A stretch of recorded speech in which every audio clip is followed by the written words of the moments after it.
Agora vai. Vou te devolver, tá, Júnior? Bom, pessoal, então vamos dar início ao terceiro curso de hipertensão arterial do ProHeart. Como eu falei, o curso vai ter um foco muito importante em discutirmos as novas diretrizes que estão gerando uma série de questionamentos, né? E a ideia é discutir a nova diretriz brasileira, que é a que a gente segue normalmente, né, que foi publicada agora em setembro de 2025, mas fazendo uma análise crítica do que tem nas outras diretrizes muito atuais também, como a gente vai ver agora. Então, a gente vai falar hoje sobre abordagem diagnóstica e classificação, que é exatamente dois pontos que estão sendo muito questionados em todas as diretrizes, principalmente a mídia vem num questionamento importante, os pacientes têm questionado a gente, porque houve as informações da mídia que são um pouco deturpadas, claro, né? Porque tem sempre aquela coisa de atrair a atenção. Então, acho que é importante a gente ter uma noção do que realmente essas diretrizes vêm mudando no sentido de melhorar a abordagem diagnóstica, a classificação e principalmente o tratamento e o controle da hipertensão arterial. Né? Então, a diretriz que a gente vai focar mais é a nossa diretriz, como eu acabei de falar, foi lançada em setembro de 2025. É uma diretriz conjunta da Sociedade Brasileira de Cardiologia, da Sociedade Brasileira de Hipertensão e da Sociedade Brasileira de Nefrologia.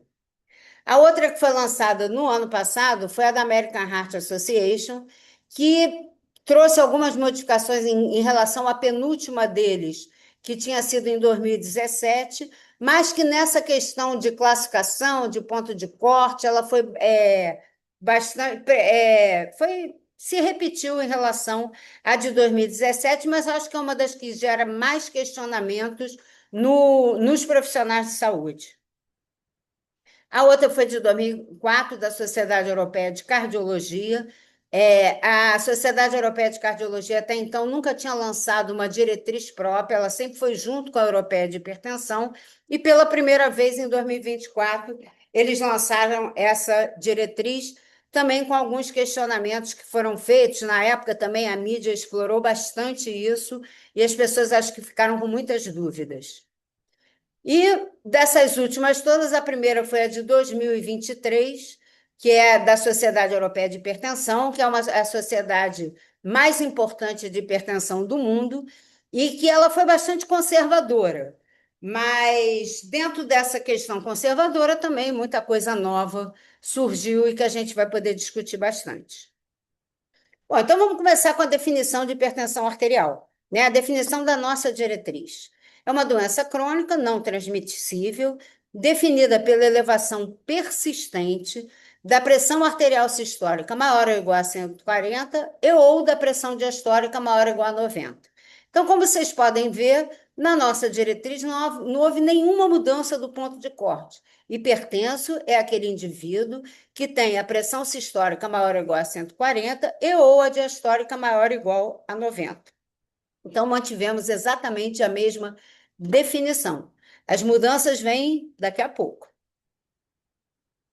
Uma coisa que é muito importante, até para a gente entender o motivo dessas mudanças, de novas classificações, de novas metas terapêuticas, que estão sendo muito abordadas na nossa diretriz atual e nessas outras que eu acabei de falar, é porque parece que a situação vem piorando, na verdade. Né? Então, aqui a gente tem um número absoluto de mortes pela doença cardiovascular, lembrando que a doença cardiovascular é a principal causa de morte no Brasil e no mundo inteiro, tanto em países desenvolvidos como subdesenvolvidos.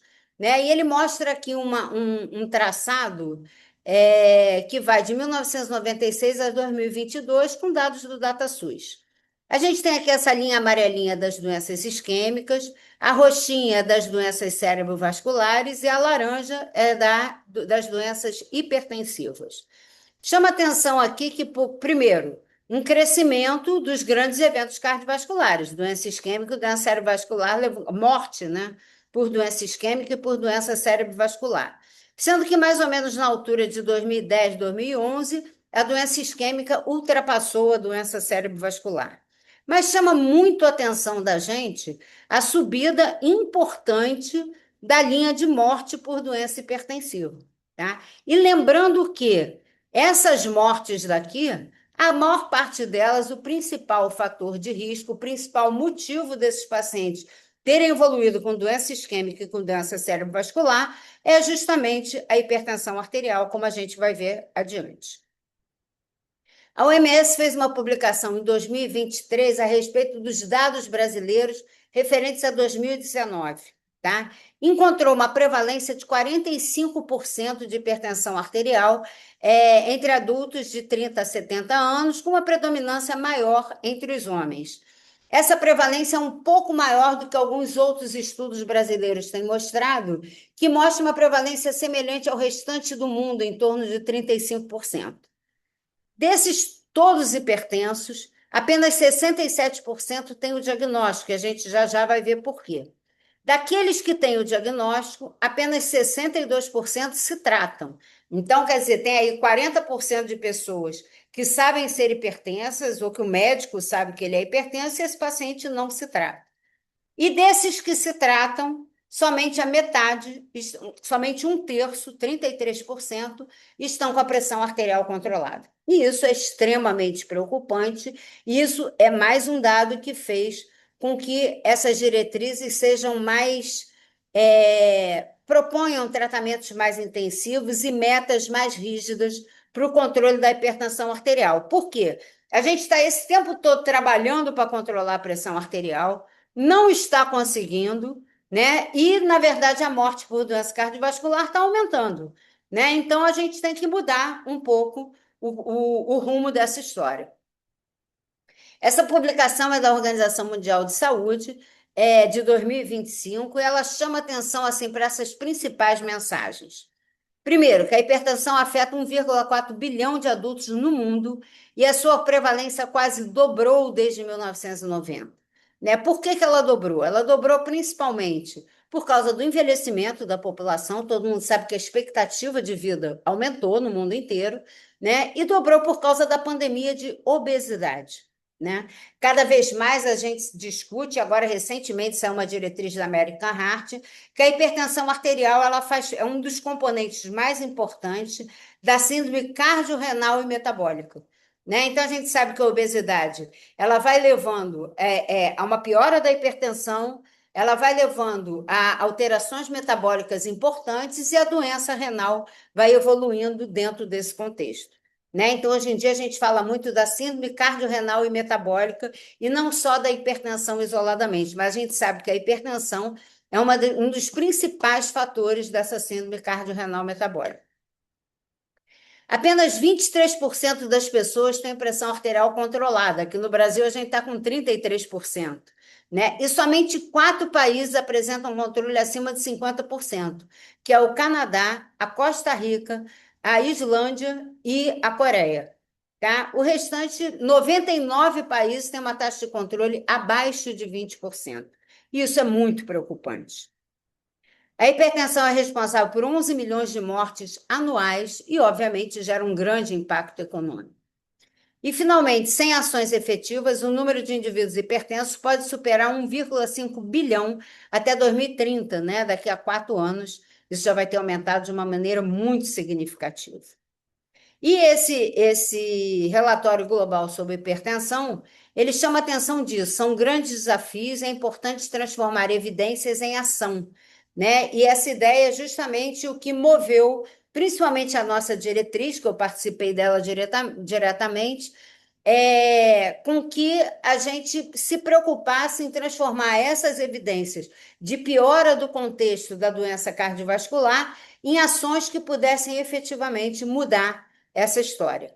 Né? Então, é uma ameaça urgente a hipertensão. A prevenção e o tratamento salvam vidas e dinheiro, é claro. E a pressão arterial não controlada coloca mais de 1 bilhão de pessoas em risco. Né? Então, daí a grande preocupação da gente olhar para a hipertensão arterial com outro olhar, buscando exatamente esse tratamento mais intensivo. Então, basicamente, assim, A grande ideia, principalmente quando a gente fala do que a gente vai falar hoje, que é a classificação, é a gente pensar em prevenção. Quanto mais precocemente a gente identificar esse indivíduo que pode evoluir para um quadro de um grande evento cardiovascular, mais melhor vai ser a nossa ação para mudar essa questão da alta morbimortalidade da doença cardiovascular.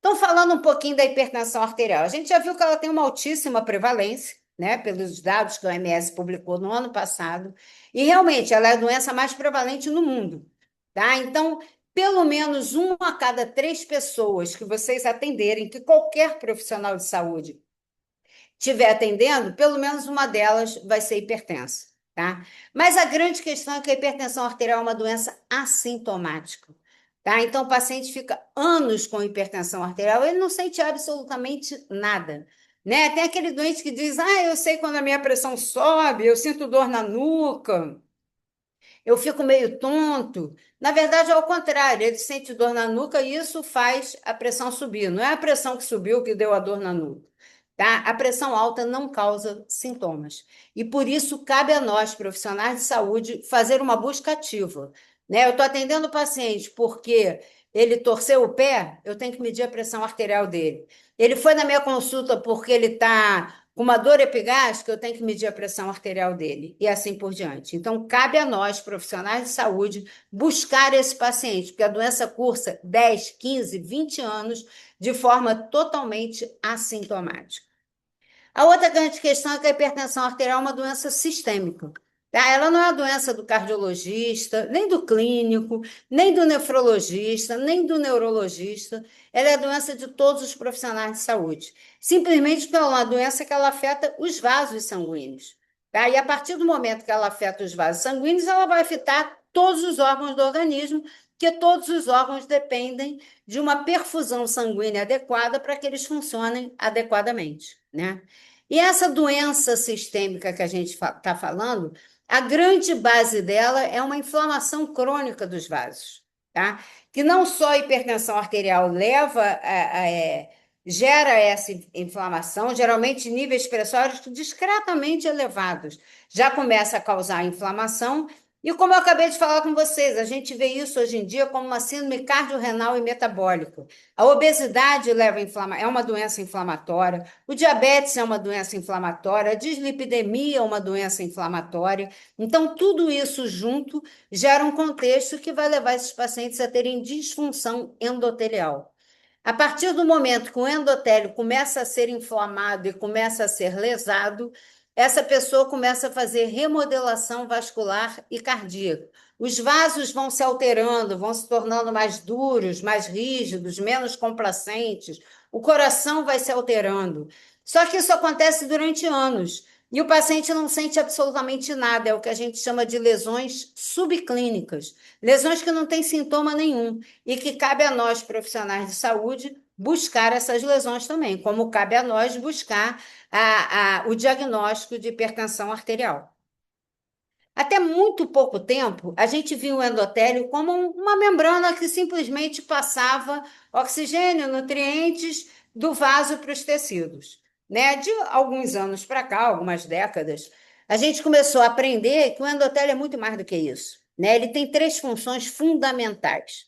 A função vasorreguladora, né, onde ele produz óxido nítrico, que é um vasodilatador, e endotelina, que é um vasoconstrictor, e que esse equilíbrio, quando o endotélio está saudável, esse equilíbrio garante uma perfusão adequada aos tecidos. Aquele tecido que está precisando de mais oxigênio, ele vai liberar mais óxido nítrico. Aquele que não está precisando de tanto oxigênio naquela hora, ele vai liberar mais endotelina, e isso vai ter um equilíbrio, gerando uma perfusão adequada de todos os órgãos, quando o endotélio está funcionando adequadamente. A hemostasia é o equilíbrio entre a trombogênese e a fibrinólise, né, para evitar justamente a formação da placa ateromatosa. Então, o endotélio também tem essa função de evitar essa progressão da placa ateromatosa, né, e quando ele está disfuncional, isso não vai acontecer. E o reparo tissular também, a questão dos fatores de crescimento e o autocontrole dessa parede do endotélio, endotelial. Então, quando eu tenho disfunção endotelial, eu tenho vasoconstricção. Paciente com disfunção endotelial, ele diminui a produção de óxido nítrico, aumenta de endotelina, então diminui a chegada de sangue em todos os tecidos. Eu tenho uma maior aceleração do processo aterosclerótico, levando à migração celular, mais processo inflamatório e a formação da placa, né, da trombose. E tenho menos reparo tissular, eu começo a ter menos elastina e mais colágeno.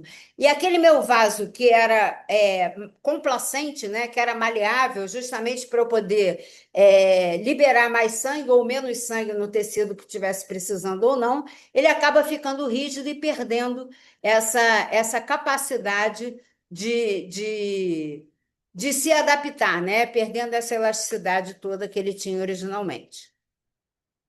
A outra questão da hipertensão arterial, ela é multifatorial, né? Às vezes o doente fala, pô, doutor, por que que eu fiquei com a pressão alta? Né? A gente também não sabe, porque são múltiplos fatores atuando para que leve à hipertensão arterial. Sendo lembrando que hipertensão arterial gera hipertensão arterial. Porque quanto mais a pressão sobe, mais inflamação, mais disfunção endotelial, mais remodelação vascular cardíaca, e, portanto, isso tudo vai fazendo a pressão subir cada vez mais.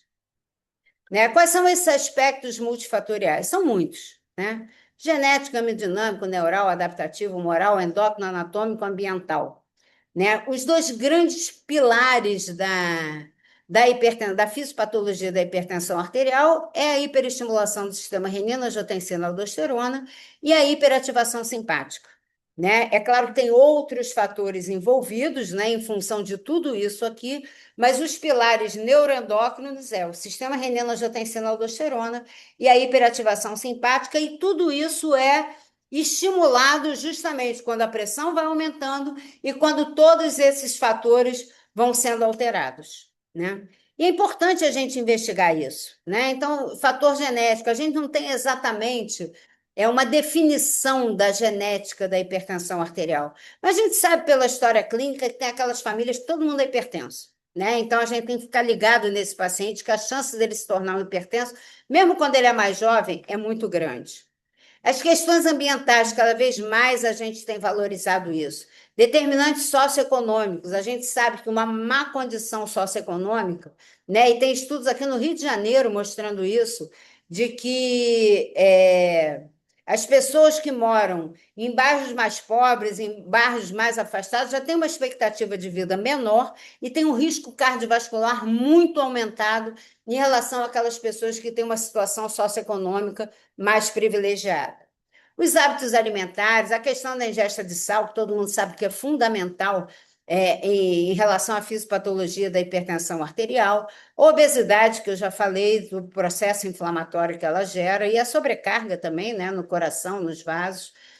O sedentarismo e os transtornos emocionais. Também a gente cada vez mais tem estudos mostrando que depressão, ansiedade levam ao aumento da pressão arterial de uma maneira muito importante. E em relação ao endócrino, né? O endócrino é aqueles 5%, às vezes até menos, que a gente encontra uma causa, né? E que na ectoscopia, muitas vezes, a gente já consegue identificar, né? O paciente com síndrome de Cushing, um paciente com hipertiroidismo, um paciente acromegálico, que ali pela anamnese e pelo exame físico, a gente já consegue olhar esse doente de uma forma diferente. Bom, visto tudo isso, a gente sabe que a hipertensão arterial, então, envolve uma alta morbimortalidade cardiovascular e ela é responsável por 50% de todos os eventos cardiovasculares, em especial doença isquêmica e doença cerebrovascular, e é uma variável independente de outros fatores de risco. 50% é só pela hipertensão. E esse doente, quando ele tem também obesidade, dislipidemia, diabetes, tabagismo, tudo isso leva a um aumento dos eventos cardiovasculares. Mas metade de todos eles é da hipertensão arterial, daí a gente dá tanta importância a essa doença que muita gente não dá muita importância, não, não, é só hipertenso. O só hipertenso vai levar isso aqui, né, aos grandes eventos cardiovasculares e a grande causa de morte no Brasil e no mundo, que é a doença cardiovascular.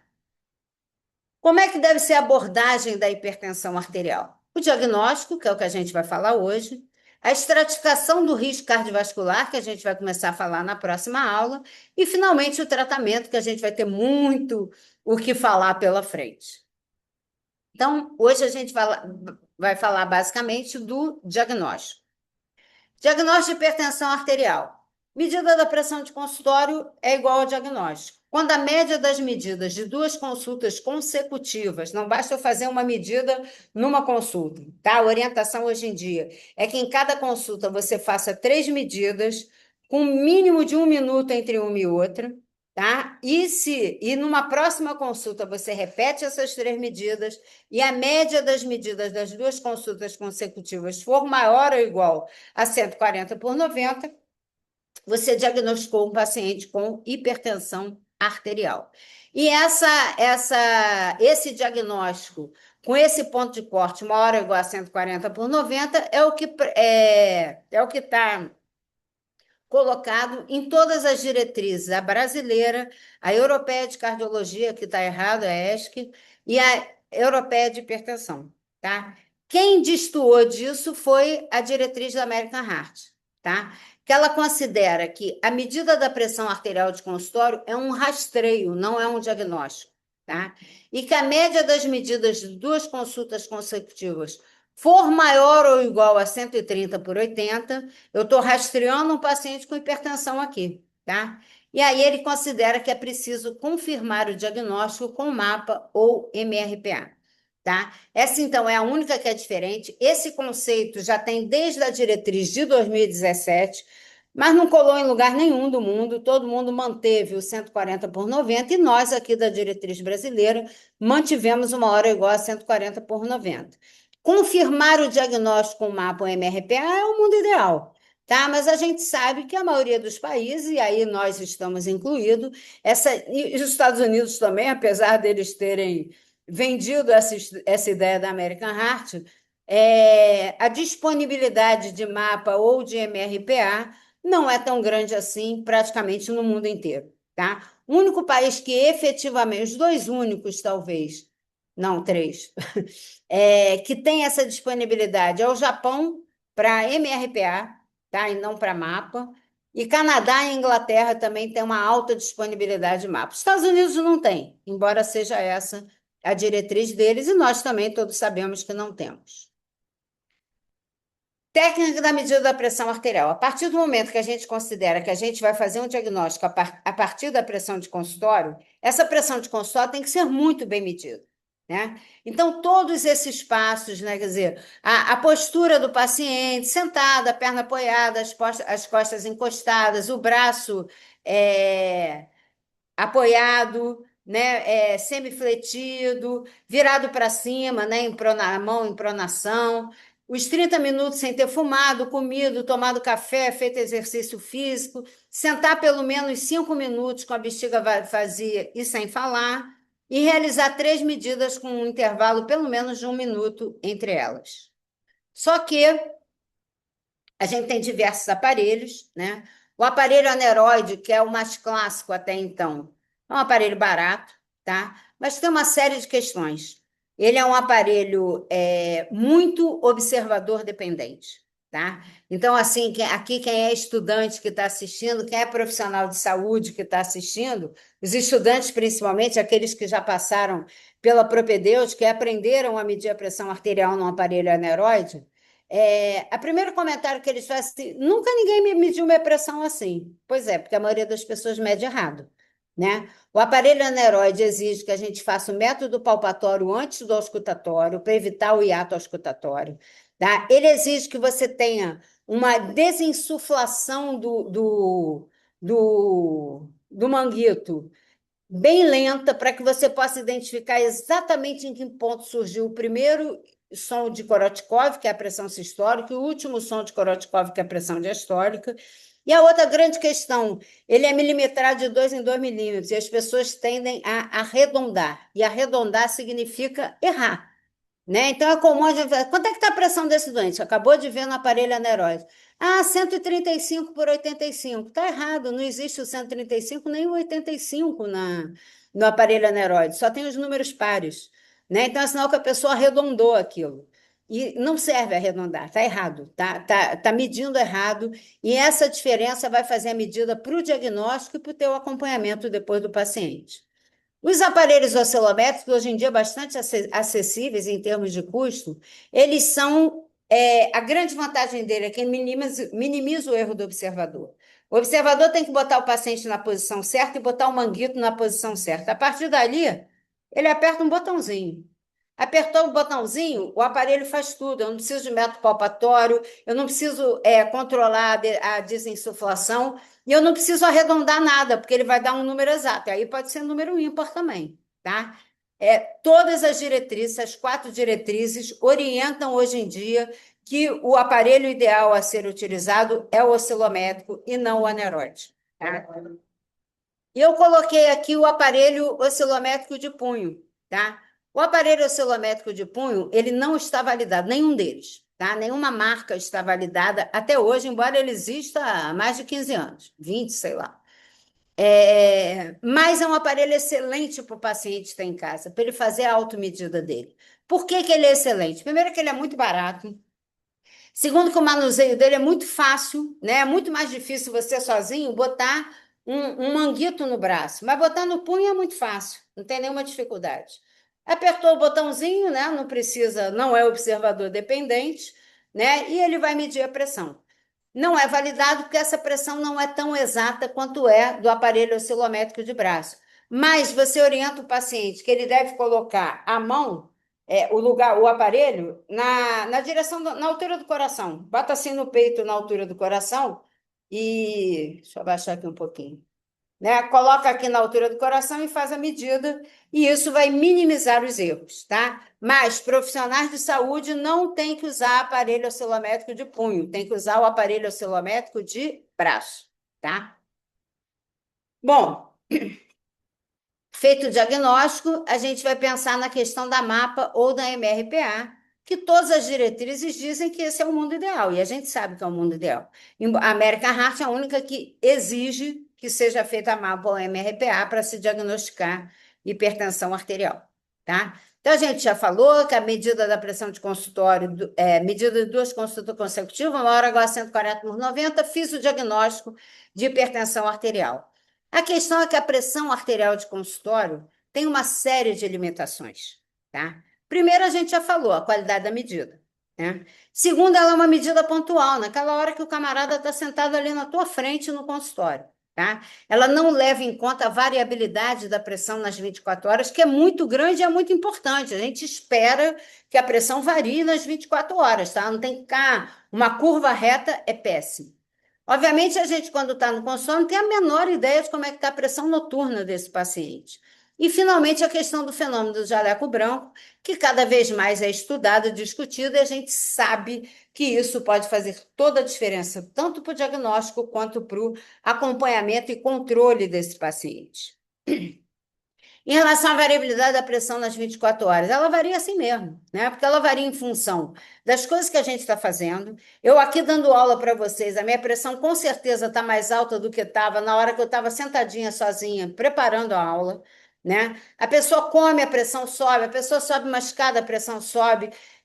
Recebe uma notícia muito boa ou muito ruim, a pressão sobe, é esperado que ela suba, né? Isso é uma adaptação do nosso organismo e ela precisa subir e precisa descer na hora certa. E tem o ritmo circadiano também, né? As primeiras 2 horas depois que a gente acorda, a pressão sobe, né? É o ascenso matutino, que a gente chama. No decorrer do dia, aquele paciente que não é hipertenso, a pressão vai reduzindo. No final da tarde, a pressão mais baixinha, tá? De vigília, até que o paciente dorme e a gente espera que essa pressão caia mais do que 10% durante o sono, que é o famoso descenso noturno, né? E depois, quando o paciente acorda, ela volta a subir. Quando eu estou no consultório, eu estou medindo um momento, que pode ser esse aqui, que a minha pressão está verdinha, normal, mas pode ser esse aqui também, né? Então, essa variabilidade a gente não consegue detectar fazendo simplesmente a pressão de consultório. E a outra questão foi o fenômeno do jaleco branco. Então, se a gente olhar aqui, a pressão de consultório é essa vinho e a mapa é a lilás, tá? A hipertensão do jaleco branco é aquele paciente que no consultório a pressão dele está acima dos 140/90, tá? Teoricamente, ele é hipertenso. Só que quando ele sai do consultório, quando ele vai lá para a vida dele, a pressão cai, ele fica completamente normotenso. Se eu resolver medicar esse camarada por essa pressão, ele vai fazer hipotensão lá fora, tá? Pode ter até sinais de baixo débito, dependendo da magnitude desse fenômeno do jaleco branco dele. Então, esse camarada aqui é o cara que não é hipertenso, ele tem hipertensão do jaleco branco. O efeito do jaleco branco é aquele paciente que ele é hipertenso, tá? Se eu fizer a mapa, eu vou ver que a pressão dele está mais alta, tá? Mas no consultório ele é muito mais hipertenso. Isso aqui é um clássico do hipertenso resistente, né? Que às vezes ele chega na consulta, quem já fez ambulatório no ProHeart, às vezes a gente tem doente com 200 de pressão que vai embora para casa, porque a gente sabe que quando ele botar o pé fora do hospital, a pressão dele vai cair para 130. Né? Então, esse paciente é o que a gente chama de efeito jaleco branco. Ele é hipertenso, mas se a gente considerar só a pressão de consultório, a gente vai ficar aumentando remédio, aumentando remédio, aumentando remédio, sem nenhuma necessidade. E o paciente talvez mais difícil da gente identificar, que é o hipertenso mascarado. É aquele camarada que chega no consultório com a pressão completamente normal. E ele diz para você, mas doutor, eu meço a pressão em casa, minha pressão está sempre alta. Ah, não, teu aparelho não deve estar bom. Doutor, eu vou parar na emergência com a pressão muito alta. Não, emergência por quê? Você, na verdade, não tinha nada, é uma pseudocrise, né? Então, assim, é aquele mais difícil da gente desconfiar. Porque o doente vem te contar uma história, mas você não consegue constatar isso no consultório, em hipótese alguma, porque no consultório ela está sempre normal. Bom, então, na verdade, em função dessas informações, dessas limitações da pressão de consultório, o ideal é quando eu tenho uma pressão de consultório maior ou igual a 140 por 90, que eu tenha também uma medida fora do consultório, que muitas vezes é conversar com o paciente. Perguntar, em algum momento você mede a sua pressão em casa, tem um aparelho de pressão de um vizinho que você possa medir, né? Conversar com o paciente. Idealmente, fazer uma mapa ou uma MRPA desse paciente quando é possível. Que é a mapa, né? A mapa é o exame de 24 horas. O paciente vai com manguito no braço, né? Vai com o aparelhinho pendurado aqui na cintura. E durante 24 horas vão ser feitas medidas, tá? Geralmente os protocolos é de 15 em 15 minutos durante o dia e de meia em meia hora durante a noite, podendo variar um pouquinho com cada serviço. E aí a gente consegue saber toda essa variabilidade da pressão nas 24 horas, a gente consegue saber como é que é a pressão na vigília, como é que é a pressão do sono, como é que se dá esse descenso noturno, né? Então, tudo isso é muito importante para a gente poder efetivamente controlar a pressão arterial dos doentes. A MRPA, ela é um aparelho que o paciente leva para casa, tá? Numa bolsinha separada, ele não vai com manguito no braço. E ele fica também, dependendo do protocolo, de 5 a 7 dias com esse aparelho, fazendo 2 ou 3 medidas pela manhã, 2 ou 3 medidas no final da tarde. Então, ele tira o aparelho da bolsinha, faz a medida, e isso vai sendo registrado no equipamento, tá? Então, ela tem algumas limitações, como a gente vai ver já, mas também te dá um bom parâmetro, né? Durante 7 dias você vai ver como é que essa pressão tá acontecendo no decorrer do dia da vida normal daquela pessoa, né? Isso é muito importante. Vantagens e desvantagens da MAPA e da MRPA. Então vamos lá, a MAPA. A MAPA é o padrão ouro da avaliação da pressão arterial. Se eu puder ter uma MAPA de todos os doentes que eu faço diagnóstico, é o mundo ideal, como eu já falei. Ela identifica o fenômeno do jaleco branco, claro, né? Ela vai te dar a pressão de 24 horas, comparando com a pressão de consultório.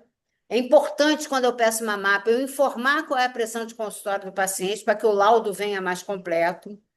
Ela avalia essa variabilidade da pressão nas 24 horas, avalia o comportamento noturno da pressão, isso é muito importante, porque ele é um marcador de prognóstico. E a gente sabe que as medidas de pressão da MAPA têm uma melhor correlação com o prognóstico do que a pressão de consultório. E, especificamente entre hipertensos resistentes, a pressão de consultório não tem nenhum valor prognóstico, só a MAPA tem, em especial as pressões noturnas. Quais são as desvantagens da MAPA? O custo, né? Ela é caro, não é um exame baratinho. Ela tem uma disponibilidade muito limitada no SUS, principalmente aqui no nosso caso, e pode gerar algum desconforto do paciente, principalmente aqueles pacientes que têm pressões mais elevadas.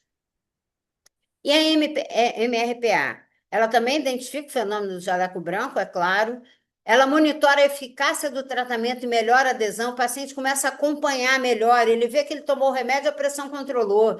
Ele viu que esqueceu de tomar o remédio hoje de manhã e a pressão dele está mais alta. Então, isso tudo melhora a adesão.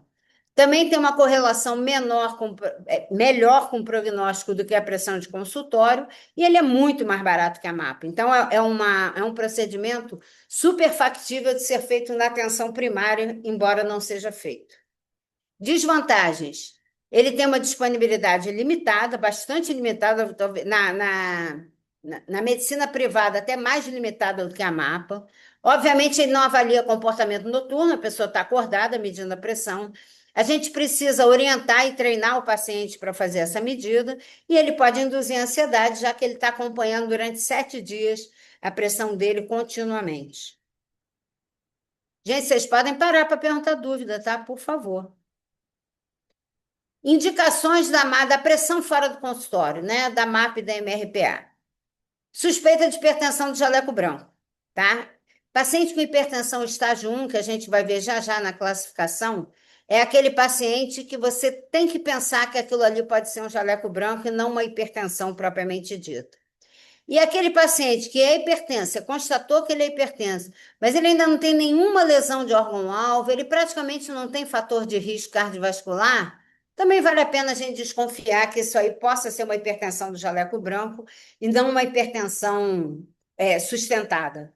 Né? Então, é um bom indicativo para a gente pensar, eu vou me esforçar para fazer mapa desse doente, mas sempre, gente, perguntar ao doente, você mede a pressão fora daqui? A medida não é de boa qualidade. Não importa, vai te dar um parâmetro para você saber se você está ou não no caminho certo. Outra indicação é a suspeita de hipertensão mascarada. A gente vai ver adiante que os pacientes com pré-hipertensão têm muita chance de, na verdade, aquela hipertensão ser mascarada. E a outra coisa é aquele paciente que você não encontra em hora nenhuma ele hipertenso, mas ele está evoluindo com lesão de órgão-alvo.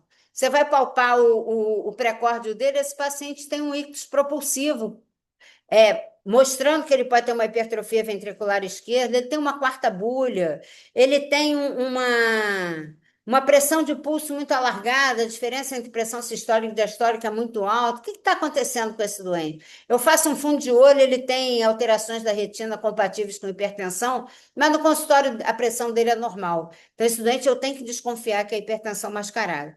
E aqueles com alto risco cardiovascular, fala, caramba, esse paciente é obeso, é idoso, é tabagista, é diabético, e a pressão dele está sempre boa, sabe? O que está acontecendo? Será que é isso mesmo? Né?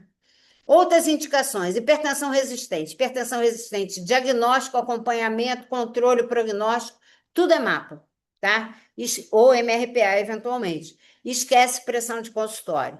Quando eu vou ajustando a medicação antipertensiva, né? Então, se eu puder ter uma mapa para isso, é maravilhoso. Avaliar o controle nas 24 horas. Meu objetivo é reduzir a maior mortalidade. Quanto mais controlado o meu paciente tiver, tanto na vigília quanto no sono, melhor vai ser o prognóstico dele. Avaliar o controle pressórico noturno em pacientes com desautonomia, né? Idosos, diabéticos. A mapa é um instrumento muito bom para a gente avaliar isso. Além disso, a mapa vai dar para a gente esses fenótipos que a gente está falando, a hipertensão do jaleco branco, né? Isso aqui aqui no Rio a gente chama jaleco branco. A normotensão verdadeira é aquele paciente que tanto no consultório quanto na MAP e na MRPA estão controlados. O hipertenso mascarado, que a pressão de consultório está boa, mas na MAPA ou na MRPA não está. E o hipertenso sustentado, que é aquele que tanto no consultório quanto na MAPA a pressão dele vai estar alta, né? Muda um pouquinho os nomes quando a gente está falando de paciente com medicação antipertensiva. Então, não vai ser o normotenso, vai ser o hipertenso controlado. Não vai ser o hipertenso sustentado, é o hipertenso sustentado não controlado, né? E assim por diante, tá? Então, esses fenótipos são importantes para a gente direcionar o nosso tratamento adiante e o nosso acompanhamento. Paciente com hipertensão do jaleco branco e com hipertensão mascarada, se eu não tiver mapa, não tem a menor chance de eu saber se eu realmente estou controlando ou não a pressão dele. E vamos para a classificação da pressão arterial, que é o último pedacinho aqui da nossa aula, onde houve as grandes mudanças, tá? Então, aqui é a nossa classificação, diretriz brasileira. Qual foi o que mais se falou, né? Apareceu em todas as mídias, bababá, a pré-hipertensão. Pressão normal agora é só abaixo de 120 por 80. Puxa vida, mas eu tinha 130 por 80 e não tinha pressão normal, e tinha a pressão normal. Agora você é um pré-hipertenso, tá? Então, a pré-hipertensão de 120 a 139 e ou de 80 a 89. Não é hipertensão, não estou fazendo diagnóstico de hipertensão, é pré-hipertensão. Por que isso? Por causa daquele prognóstico horroroso que a gente mostrou, da alta mortalidade, a alta mortalidade por doença cardiovascular, o aumento da morte por doença hipertensiva, o baixíssimo controle da pressão arterial. Essa é a grande hora da prevenção, essa é o grande paciente que, ao invés de dizer para ele, não, sua pressão está ótima, pode ir embora, é o paciente que eu tenho que olhar com muito amor e carinho, tá? A nossa diretriz anterior, o que que ela mostrava? Que a base 120 por 80 era ótima, aí a gente dividia normal, 120 a 129, 80, 84, e a pré-hipertensão, 130 a 139, 85 por 89. A atual diretriz juntou essas duas. A normal e a pré-hipertensão, virou tudo pré-hipertensão, e a que era ótima agora é a normal, tá? Então, o mundo ideal é estar com a pressão abaixo de 120 por 80 e não 130 por 80 e pouquinho, tá? American Heart, como a gente já tinha falado, o ponto de corte deles é outro. É 130 por 80, já é maior ou igual a 130 por 80, já é hipertensão estágio 1. E eles só dividem em 1 e 2, né? O hipertenso para a gente é o estágio 2 deles, e o estágio 1 é o nosso pré-hipertenso anterior. Normal, abaixo de 120 por 80, como a gente falou, e a pressão elevada, como é a nossa, né? E a pressão elevada de 120 a 129 aqui está errado, né? Tirei do deles, mas aqui é maior ou igual a 80. O ESC foi outro também que deu muita discussão, né? Por que que deu muita discussão? Primeiro, ela tem uma diferença aqui. A pressão normal, a pressão ótima para eles, né? A pressão normal é abaixo de 120 por 70, diferente de todos os outros que considerou 80, tá? Mas o que deu muita coisa foi a questão da pressão arterial elevada, que é o nosso pré-hipertenso na sistólica e uma faixa mais alargada de 70, 89 nessa pressão arterial elevada. Por que isso? Porque começou a se dizer que agora a pressão alta, né, por causa da tradução, né, para a gente pressão alta é hipertensão. Para eles não, é pressão elevada, né? Ela está aumentada, mas não é hipertensão. E aí todo mundo começou a dizer, a partir de 120 por 70 já é pressão alta. Em termos leigos, era isso que estava se falando, mas na verdade eles mantiveram o ponto de corte, 140 por 90, aí sim é o diagnóstico de hipertensão arterial. O ESH, como eu disse, é o mais tradicional de todos, manteve o normal e manteve o normal alto, que era o nosso pré-hipertenso da penúltima diretriz de 2020. Lembrando que pré-hipertensão significa que aquele indivíduo, se eu não fizer nada por ele, ele vai ser hipertenso. E ele vai ser hipertenso, e se eu não fizer nada por ele vai ter evoluir para eventos cardiovasculares fatais e não fatais, tá? Então eu tenho que olhar para esse indivíduo com outro olhar, né? Eu sei que é uma tentação, o paciente está com 130 por 80, a grande maioria, eu já fiz isso 500 vezes, tá? Dizer, não, sua pressão está ótima, não precisa se preocupar com isso. Não está ótimo. Tá? Hoje em dia, naquela época, a gente não sabia que não estava ótimo. Hoje em dia, a gente sabe que não está ótimo e que a gente tem que olhar para essa pessoa com bastante carinho, tá? Quais são as indicações nesses doentes de MAPA ou MRPA? Paciente com pré-hipertensão, né? Então, ele está ali na marca do pênalti, né? Que a gente pode dizer. Sempre considerar que isso pode ser uma hipertensão mascarada. Então, sempre que eu puder pedir uma MAPA ou uma MRPA desse indivíduo com esses níveis dentro da pré-hipertensão, eu devo pedir. Ou, como eu já falei, pergunta como é que é a medida da pressão dele em casa. Ah, nunca medi, mas você tem alguém que tem um aparelho de pressão, assim, uma tia, uma prima, uma vizinha? Ah, tem. Então, mede atrás para mim, anotadinho. Os últimos 3 dias antes de você vir na consulta, você mede e anota no papel? Ah, isso não é muito fidedigno, mas te dá uma boa orientação. Hipertenso estágio 1, 140, 159, 90, 99. Pensar que esse doente pode ter hipertensão do jaleco branco, tá? Principalmente se ele ainda não tem nenhuma lesão de órgão-alvo, se é aquele paciente que tem um baixo risco cardiovascular, quase não tem fator de risco, sempre que possível, uma mapa ou uma MRPA. A partir do estágio 2, 160 por 60, por 100, desculpa, alta probabilidade de hipertensão sustentada. Se eu tiver uma mapa, maravilha. Se eu não tiver, eu estou autorizado a iniciar o tratamento da hipertensão arterial, independente de mapa, MRPA e etc. Aí eu trouxe aqui uns exemplos bem rápidos, né?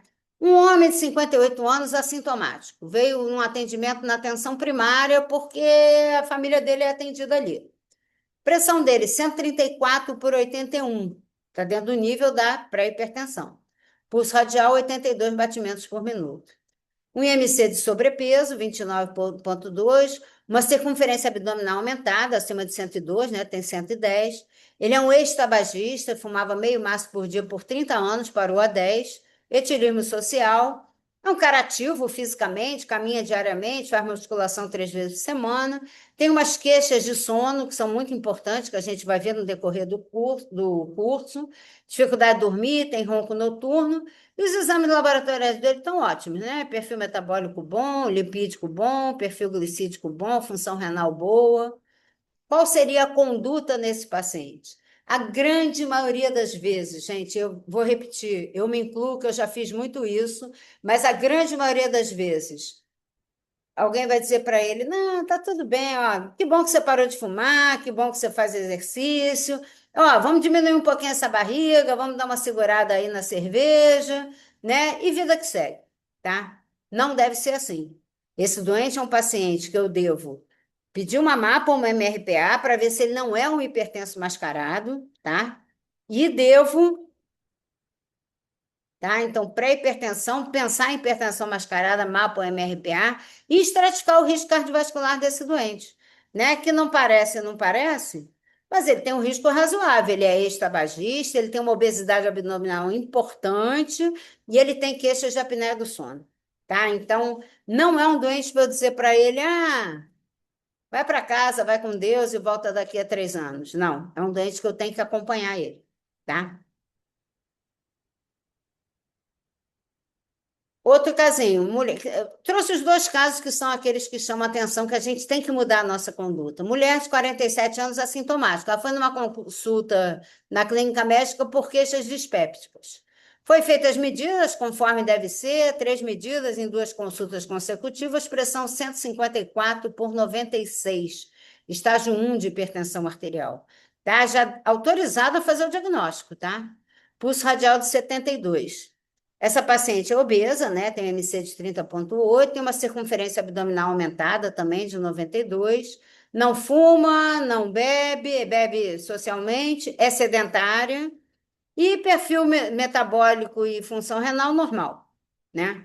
E ela diz para você: mas doutor, eu sempre meço a pressão, que minha mãe é hipertensa, eu meço a dele, aproveito e meço a minha. Ela está sempre boa, né? Qual deve ser a conduta realmente dessa paciente? Será que vale a pena eu já começar a medicação dela? Né? Eu tenho que estratificar o risco cardiovascular dela, não resta dúvida, né? Que já fiz aqui um bocado de coisa, né? Mas será que eu posso de cara começar a medicar ela e essa doente, na verdade, não é hipertensa? Lembra quando a gente dá um diagnóstico de hipertensão, gente? É um diagnóstico para a vida inteira. Tá? Então, é um diagnóstico que é fácil de dar, né? Medida de pressão de consultório é fácil, mas que tem uma responsabilidade muito grande sobre isso. Eu vou começar uma medicação para essa pessoa. E começar a medicação para essa pessoa, além das medidas não medicamentosas, significa que eu estou entregando um novo diagnóstico para ela, uma nova doença. Né? O que ela tem é obesidade, basicamente. E eu estou entregando uma nova doença. Então, aquele paciente com hipertensão estágio 1, se eu puser ter uma MAPA ou uma MRPA para ver se essa hipertensão não é do jaleco branco, ela acabou de me dizer: eu meço sempre a minha pressão e ela está boa em casa, né? Então, talvez seja uma doente muito, talvez não, é uma doente muito interessante da gente ter MAPA ou MRPA sempre que possível. Essa, então, a gente tem que correr mais atrás ainda. Eu pensaria 2 vezes antes de começar remédio para uma pessoa que está me dizendo que mede a pressão em casa e que essa pressão realmente está controlada, tá? E para a gente fechar, A nossa diretriz, ela tem todos os capítulos, ela fecha com as recomendações, força de recomendação e certeza de evidência, né? Então, para esse capítulo de medida da pressão, diagnóstico e classificação, a gente tem algumas recomendações importantes. Primeira delas, pré-hipertensão. É importante eu prestar atenção nesses valores, entre 120 e 139, entre 80 e 89. A sua pressão não está normal, você é um pré-hipertenso. Eu tenho que me preocupar com essa classificação que a gente durante décadas se preocupou muito pouco, tá? Então pensa nisso. A partir do momento que eu penso nisso, eu tenho que estratificar o risco cardiovascular dessa pessoa, tá? Não posso simplesmente dizer, tua pressão está boa, deixa para lá. Eu tenho que, o que a gente vai ver na próxima aula, avaliar todos os fatores de risco, avaliar a lesão subclínica e poder definir efetivamente se essa pessoa é de alto ou de baixo risco para eu decidir a minha abordagem terapêutica.